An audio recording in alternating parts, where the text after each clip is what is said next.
तो कहानी की शुरुआत में हम एक लड़की जेनिफर को देखते हैं जो कि तैरते हुए एक आइलैंड के किनारे तक पहुंचती है। जेनिफर काफी ज्यादा थक चुकी थी, इसकी वजह से वहीं पर लेट जाती है। अब इसके बाद हमें जेनिफर का पास्ट दिखाया जाता है, जहाँ पर हमें पता चलेगा कि जेनिफर है कौन और वो यहाँ तक कैसे पहुंची। दरअसल जेनिफर 1-2 दिन पहले अपने हस्बैंड जैक और अपने बाकी दोस्तों के साथ यहाँ पर छुट्टियां बनाने के लिए आई थी। अब जब वो सभी लोग शिप के पास पहुंचते हैं तो वहाँ पर उनकी मुलाकात कैप्टन और उनके बाकी क्रू से होती है।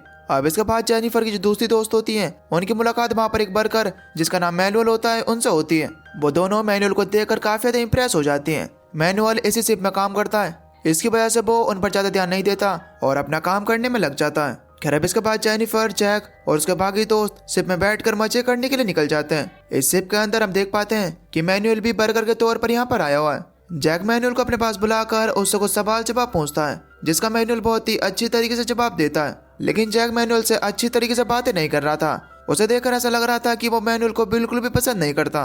खैर अब इसके बाद जब वो सभी लोग अगले दिन शिप पर होते हैं तो मैनुअल सभी के लिए बियर लेकर आता है, लेकिन वो बियर जैक को पहले देने की बजाय बाकी सबको देने लगता है, जो चीज जैक को बहुत ज्यादा बुरी लगती है और वो इस चीज की शिकायत कैप्टन को जाकर कर देता है। इसके बाद कैप्टन मैनुअल के पास जाकर उसे जैक के साथ अच्छा व्यवहार करने के लिए कहता है, लेकिन मैनुअल कहता है कि मैं ऐसा नहीं कर सकता, मेरे लिए सब एक जैसे हैं और जैक भी मेरे लिए वही है, और अगर तुम ऐसा चाहते हो तो लो मैं अपनी नौकरी छोड़ रहा हूँ। आप नौकरी छोड़ते टाइम गलती से मैनुअल अपने रुमाल गैस के ऊपर फेंक देता है, जिस पर उसका ध्यान नहीं जाता। आप थोड़ी देर बाद देखते ही देखते उस शिप पर पूरी तरीके से आग लग जाती है। उस आग से बचने के लिए जितने भी लोग होते हैं वो जल्दी से सेफ्टी बोर्ड से वहां से भागने लगते हैं। खैर अब इसके बाद कहानी परसेंट में आती है, जहाँ पर जेनिफर एक टूटी नाव के सहारे उस आइसलैंड पर बैठी हुई थी। वो उस घटना के बारे में सोचकर परेशान हो रही थी और वे सोच रही थी कि कैसे उनका जहाज उनसे अलग हो गया। उसे अपने बाकी साथियों के बारे में नहीं पता कि आखिर वो जिंदा या फिर मारे गए। अब तभी अचानक से उसकी नजर पानी में एक अजीब सी चीज पर पड़ती है। वो जल्दी से उसके पास जाती है, तब उसे पता चलता है कि ये कोई और नहीं बल्कि उसके कैप्टन की बॉडी है। वो कैप्टन को चेक कर ही रही थी कि अब तभी पीछे से मैनुअल भी वहां पर पहुंच जाता है। मैनुअल कैप्टन को चेक करता है और उसे पता चलता है कि कैप्टन की डेथ हो चुकी है। जेनिफर वहां पर मैनुअल से पूछती है क्या उसने किसी और को देखा है जो कि सांस में बच गया हो, लेकिन मैनुअल इनकार कर देता है, जो सुनने के बाद जेनिफर पूरी तरीके से टूट जाती है।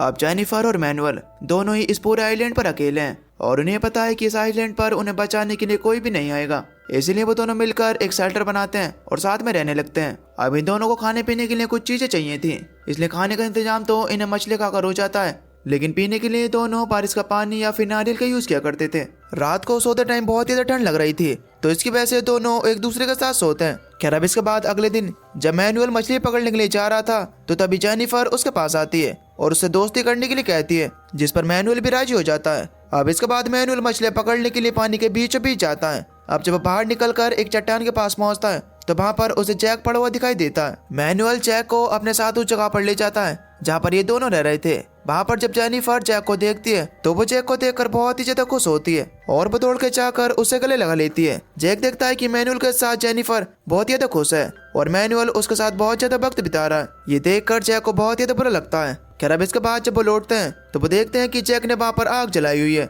वहाँ पर उन्हें पता चलता है कि जैक के पास एक लाइटर है जिसकी मदद से जैक ने आग लगाई थी। जेनिफर वहाँ पर जैक से खुश होकर उसे गले लगाने लगती है। ये देखकर मैनुअल को बहुत ज्यादा बुरा लगता है और कहीं ना कहीं उसे जलन महसूस हो रही थी। अब इसके बाद ये सभी लोग मिलकर ये फैसला करते हैं कि मैनुअल तो पानी में जाकर वहाँ पर मछलियों का शिकार करेगा और जैक आग जलाने का काम करेगा। अब कुछ समय बाद जैक को ऐसा होने लगता है कि शायद मैनुअल और जेनिफर के बीच कुछ चल रहा है। अब वो इसी बात को लेकर वहाँ पर जेनिफर से पूछता है, लेकिन जेनिफर इस बात से मना कर देती है। लेकिन फिर भी जैक का शक तो अभी भी बना हुआ था। जैक मैनुअल के साथ बिल्कुल भी अच्छा व्यवहार नहीं करता। वो जेनिफर से कहता है कि जाओ जाओ, तुम तो मैनुअल के साथ ही मछलियां पकड़ने के लिए जाओ, तुम्हें उसके साथ ही मजा आता है। अब जेनिफर को भी उसकी बातों से समझ में आ चुका था कि जैक को मैनुअल के साथ उसका रहना पसंद नहीं है, लेकिन फिर भी वो जैक के ज्यादा कहने पर मैनुअल के साथ मछलियां पकड़ने के लिए चली जाती है।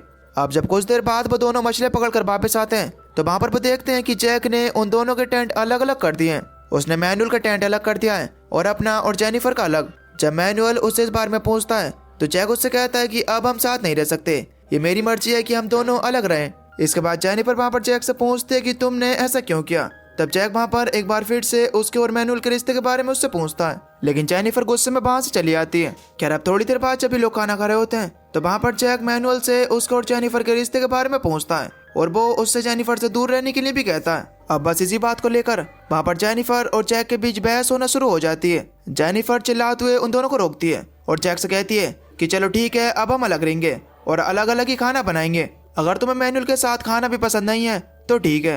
खैर अब इसके बाद जैक खुद मछलियाँ पकड़ने के लिए जाता है, क्योंकि अब जब उसे मछलियाँ पकड़ने का बिल्कुल भी एक्सपीरियंस नहीं है तो इसकी वजह से वो मछलियाँ नहीं पकड़ पाता। जेनिफर और जैक दोनों ही बहुत देर तक मिलकर वहाँ पर मछलियाँ पकड़ते हैं, लेकिन उन दोनों को एक भी मछलियाँ हाथ नहीं आती।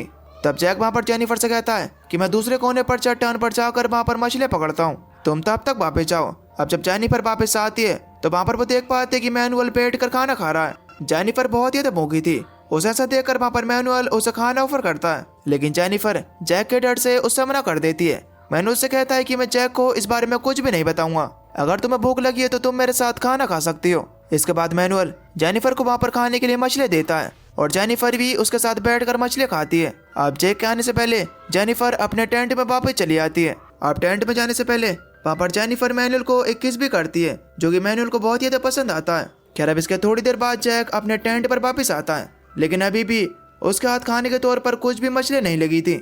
अब जेनिफर ने तो अपना पेट भर लिया था, लेकिन जैक को बेचारे को भूखा ही रहना पड़ता है। खैर अब इसके बाद अगले दिन इन दोनों के बीच आग को लेकर झगड़ा हो जाता है, क्योंकि मैनुअल ने जैक के लाइटर का इस्तेमाल किया था, इसलिए जैक मैनुअल के पास आकर उसकी मछलियाँ वहाँ से ले जाता है। अब अगली सुबह चोरी छुपे जैक वहाँ पर मैनुअल के गोगल से लेकर पानी के अंदर चला जाता है। अब जब मैनुअल को इस बात के बारे में पता चलता है तो उसे बहुत ज्यादा गुस्सा आता है, क्योंकि कल जब उसने उसका लाइटर ले लिया था तो उसने इतनी ज्यादा लड़ाई की थी और अब वो उसके गोगल से ले गया। अब मैनुअल पूरी तरीके से आग बबूला है और वो उसे मारने के लिए पानी की तरफ जा रहा था। अब जेनिफर वहाँ पर मैनुअल को रोकने की कोशिश करती है, लेकिन मैनुअल तो रुकने के मूड में नहीं था। अब बस इन दोनों की इसी चीनी झपटी में ये दोनों एक दूसरे के बहुत ज्यादा करीब आ जाते हैं। अब मैनुअल से भी रहा नहीं जाता और वो वहाँ पर जेनिफर के साथ इंटीमेट हो जाता है। अब इसके बाद जेनिफर वहाँ पर मैनुअल से कहने लगती है कि वो इसके बारे में जैक को ना बताए। अब जब थोड़ी देर बाद जैक वापस से लौट कर आता है तो वहाँ पर मैनुअल को बहुत ही शांत बैठे हुए देखता है, जबकि उसने तो उसके गोगल्स लिए थे। उसे उस पर बहुत ज्यादा गुस्सा होना चाहिए, लेकिन वो तो शांत है, जरूर कुछ ना कुछ तो गड़बड़ है। इसके बाद जैक जेनिफर के पास जाकर उसके द्वारा पकड़ी उसे मछलियाँ दिखाता है, लेकिन जेनिफर वहाँ पर बहुत ही अजीब तरीके से व्यवहार करती है। अब उसके इस बिहेव को देखकर वहाँ पर जैक ही समझ जाता है कि जरूर उसके पीठ पीछे कुछ न कुछ तो हुआ है। अब जब वहाँ पर जेनिफर से सवाल जवाब करता है तो जेनिफर उसे कुछ भी नहीं बताती और उसे कहने लगती है कि तुम्हारी कैसी सोच है, हमारे बीच ऐसा कुछ भी नहीं हुआ है। लेकिन जब जैक वहाँ पर उसे एक थप्पड़ मारकर पूछता है तो जेनिफर वहाँ पर उसे सब कुछ सच सच बता देती है। ये सुनकर वहाँ पर जैक को बहुत ही गुस्सा आता है और इसके बाद वो जेनिफर के बालों को पकड़कर उसे खींच तो वहाँ पर मैनुअल के टेंट तक ले जाता है और उसे कहने लगता है कि तुझे मैनुअल पसंद है ना, तो जा मैनुअल के पास ही रहे। मैनुअल जेनिफर का साथ देता है और इसके बाद ये दोनों साथ रहने लगते हैं। अब धीरे धीरे कर वक्त बीतता है और अब जैक भी मछलियाँ पकड़ना सीख चुका है। अब वो इस आइसलैंड पर अकेले ही सर्वाइव करना सीख चुका था, अब उसे जीने के लिए किसी की भी जरूरत नहीं है। एक दिन जब जैक मछलियाँ पकड़ रहा होता है तो तभी उसे पानी के अंदर वहाँ पर एक टूटी हुई नाव मिलती है। वो उस नाव को बड़ी मुश्किल से खींचकर जैसे तैसे कर उसे किनारे तक ले आता है। अब जब जेनिफर और मैनुअल वहाँ पर उसे नाव को लाते हुए देखते हैं तो दोनों उसकी मदद करने के लिए चाहते हैं, लेकिन जैक उन्हें रोक देता है और उनकी मदद लेने से मना कर देता है। दरअसल जैक ने प्लान बनाया होता है कि वो अकेले ही इस नाव को ठीक करेगा और इसके बाद इन दोनों को यहीं पर छोड़कर अकेले ही इस नाव की मदद से यहाँ से निकल जाएगा। ये सोचकर वो उस नाव को ठीक करने लगता है। खैर अब रात में जब ये दोनों नहाने के लिए जाते हैं, लेकिन नहाते नहाते दोनों एक दूसरे के करीब आ जाते हैं और वहाँ पर इंटीमेट होने लगते हैं। इंटीमेट होते वक्त वो दोनों यहाँ पर ये प्लान बनाते हैं कि जब जैक अपनी नाव के पास नहीं होगा तब सही समय देखकर ये दोनों उसकी नाव लेकर यहाँ से निकल जाएंगे। लेकिन जैक यहाँ पर छुप कर ये सब कुछ देख रहा होता है और उसने इनके इन प्लान के बारे में भी सुन लिया था। खैर अब इसके बाद अगले दिन जब जैक मछली पकड़ने के लिए गया होता है तो वहाँ पर जेनिफर और मैनुअल उसकी नाव में बैठकर वहाँ से निकलने लगते हैं। जैक दिखावे के लिए वहाँ पर उन्हें रोकने की कोशिश करता है, लेकिन अब थोड़ी देर बाद वो वहाँ पर हंसने लगता है। अब ये दोनों नाव में बैठकर थोड़ी दूर तक चले ही थे कि तब ये दोनों देखते हैं कि नाव में पानी भरने लगा है और इन लोगों को पता चलता है कि जैक ने जानबूझकर ही इनके साथ ऐसा किया है जिससे कि वो इन दोनों को मार सके। इधर दूसरी तरफ जैक मैनुअल का टेंट जला देता है और वहाँ पर मछलियाँ खाकर मजे करता है। इधर ये दोनों भी जैसा तैसा कर आइलैंड तक लौट आते हैं। मैनुअल को वहाँ पर अपनी तरफ आते हुए देखकर जैक को वहाँ पर बहुत ज्यादा गुस्सा आता है और इसके बाद वो उसके ऊपर अटैक कर देता है, लेकिन फिर भी जैक वहाँ से जैसे तैसे कर भागने में कामयाब हो गया था। अब रात के टाइम में जैक जेनिफर को बांध देता है और वहाँ पर मैनुअल को बहुत ही गंदी गंदी गालियाँ देने लगता है। अब तभी अचानक से वहाँ पर पीछे से मैनुअल आता है और वो जैक के ऊपर हमला कर देता है। दोनों के बीच बहुत ही खतरनाक फाइट होना शुरू हो जाती है। जेनिफर भी अपने आप को आजाद कर लेती है और इसके बाद मैनुअल की मदद करती है। ये दोनों किसी तरीके से जैक से बचकर वहाँ से भागते हैं, लेकिन जैक तो अभी भी पागलों की तरह मैनुअल को ढूंढ रहा था और वो किसी भी तरीके से मैनुअल को मारना चाहता है। और अब बहुत देर तक जंगल में ढूंढने के बाद आखिरकार वो मैनुअल को ढूंढ ही लेता है। इसके बाद इन दोनों के बीच लड़ाई होना शुरू हो जाती है। हालांकि वहाँ पर जेनिफर मैनुअल को बचाने की कोशिश तो करती है, लेकिन अब जैक वहाँ पर मैनुअल को जान से मार देता है। अब जेनिफर के पास दूसरा कोई रास्ता नहीं बचता, तो इसकी वजह से वो जैक के पास ही रहने लगती है। अब इसी तरीके से इन्हें वहाँ पर बहुत वक्त बीत जाता है। अब जब एक दिन जैक मछली पकड़ने के लिए गया होता है तो दूसरी तरफ टेंट में एक मछुआरा पहुंचता है। जेनिफर वहाँ पर उन्हें देखकर बहुत ज्यादा खुश होती है। आखिरकार वो इतने लंबे समय के बाद इस आइलैंड से बाहर निकल पाएगी। जाने से पहले जेनिफर जैक का लाइटर अपने साथ ले लेती है ताकि जेनिफर दोबारा से आग न जला सके। जेनिफर मछुआरे को जैक के बारे में कुछ भी नहीं बताती क्योंकि वो चाहती थी कि जैक को उसके कर्मों की सजा मिले। अब जब वो लोग यहाँ से जा रहे होते हैं तो जैक भी उन्हें देख लेता है और वो उन्हें देखकर बहुत ज्यादा खुश होता है। जैक को ऐसा लगता है कि जेनिफर ने उन्हें सब कुछ सच बता दिया होगा और वो उसे यहाँ से ले जाएंगे, लेकिन जेनिफर ने तो ऐसा कुछ भी नहीं किया होता है। इसके बाद उन जहाज वालों का भी उस पर ध्यान नहीं जाता और जेनिफर और वो जहाज वाले वहां से निकल जाते हैं। इस तरीके से जैक वहीं पर फंस कर रह जाता है। अब जेनिफर शायद अपनी एक अच्छी जिंदगी की शुरुआत कर पाएगी। दोस्तों, आप जेनिफर के बारे में क्या कहना चाहोगे नीचे कमेंट करके जरूर बताना, और अगर आपको वीडियो अच्छी लगी हो तो प्लीज वीडियो को एक लाइक जरूर कर देना। तो चलिए मिलते हैं एक और न्यू वीडियो में, तब तक के लिए till then take care, love you, bye bye.